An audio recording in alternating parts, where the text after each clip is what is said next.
much, Rabbi Daniel. Thank you, dear friends and guests, for coming in today and making this day really, truly very special.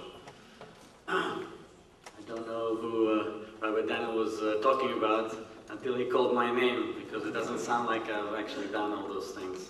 But I will keep my speech a little shorter than 3 hours, I promise. Today is actually one of the most special days for me in my life for two reasons. And the most important one being that my lovely, dear wife, Yelena, today gave me a sunshine. My daughter Sophia was born, and she is the light of my life. And every time when I come home tired, a little bit upset for maybe not succeeding to do everything I tried and I wanted to do, she hugs me and she melts all my worries away with her warmth and her loving arms. And if I come late and she's already asleep, I just go over and caress her head, and she just takes away all the bad that is in me, and she's just amazing. So happy birthday, Sophia. We love you very, very much.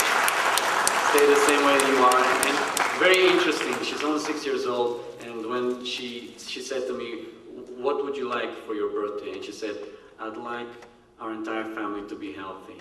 So this is amazing. I'm very blessed. I love you very much. The second reason is that I'm receiving an award for which I don't feel I deserve, because I enjoyed so much and I enjoy so much what I do for the community. When the President Ruben Margolis met with me, Rabbi Daniel brought me over to him, and we were talking for about 5 minutes, and he says to me, so wait a second, I thought we were actually meeting Dr. Susan Levit, your mother, no? So after a while, though, we talked it out, and he liked me, I guess, enough to give me the award, and I liked him as well, and decided I'll be willing to receive it, because I think it is important for us to realize that our community does many good things, which unfortunately are not seen in the newspapers. We see our community doing things like in the news with Elliot Spitzer or Madoff, and they overshadow the many good things that we try to do.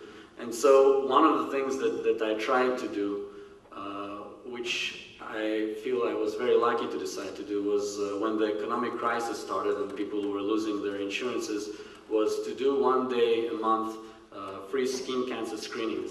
And I had really hard time to try and get it done. I was talking to politicians, I was talking to other people, let's advertise, let's do it, it'll be really nice. And I came across a stone wall. You're crazy, you know, you're gonna get crazy patients in here, you don't know what you're doing. And then I decided, you know what, if you have a dream, you just have to try and do it, and will be what will be.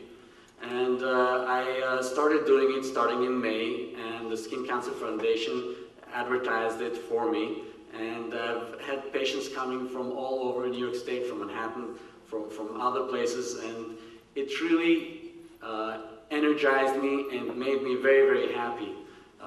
I could tell you some stories about what happened, but there was one patient who, a colleague of mine, he's here, sent me, and I saw him as a fit-in emergency, and then his wife asked me to also look at her because she had been misdiagnosed, they couldn't help her, and I said, well, you know, I'm seeing now skin cancer screening free, you know, and they're scheduled, I really can't. But you know, I've seen so many people, they can't. I said, fine, you know, why don't you make a chart? She went, made a chart, paid the copay, the insurance. And I look at her, I diagnosed her, I explained to her this was not worse, this was something else, you need to correct the bones, and then the problem will go away. And then she says, well, you know, I have some other problems. I'd like you to check my skin, I'd like you to treat my rosacea. I was like, wait. This was an emergency appointment. You know, I have other people scheduled. You asked me to help you with this thing, and I try to help you. You know, and I look at her husband and I say, you know, no good deed goes unpunished. and he looks at me smiling. I guess he lives with it every day. So you know, she's like, I said, I can't. And she's like, well, I paid you. I was like, you know what? If you feel that it wasn't worth it, I'm not going to charge your insurance. She said, no, I paid the copay. You can charge my insurance over my copay. I'm like, you know what? If I don't charge your insurance, I don't charge your copay. And she still couldn't understand that idea. So I actually took that page, which I'd never done in my life, tore the insurance, and just go to the front desk and see that. And I was feeling so bad. I was so unhappy. And then when I saw the free skin cancer screening patient, and I was able to help those patients, I felt so happy. And I wasn't getting paid for that. But in fact, I was getting paid much more.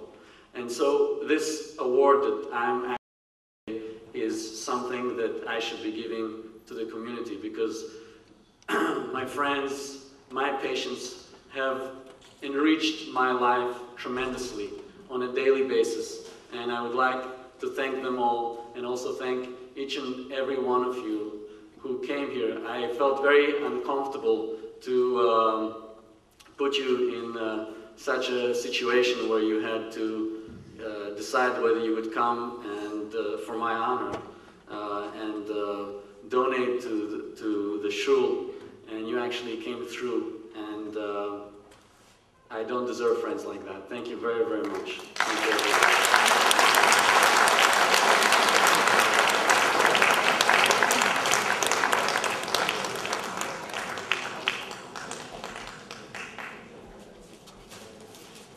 You may not deserve it, but at least take it.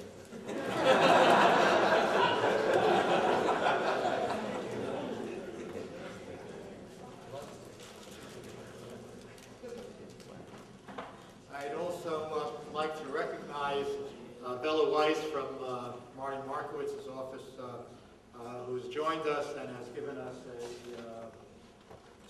a proclamation over here, which we're not going to read.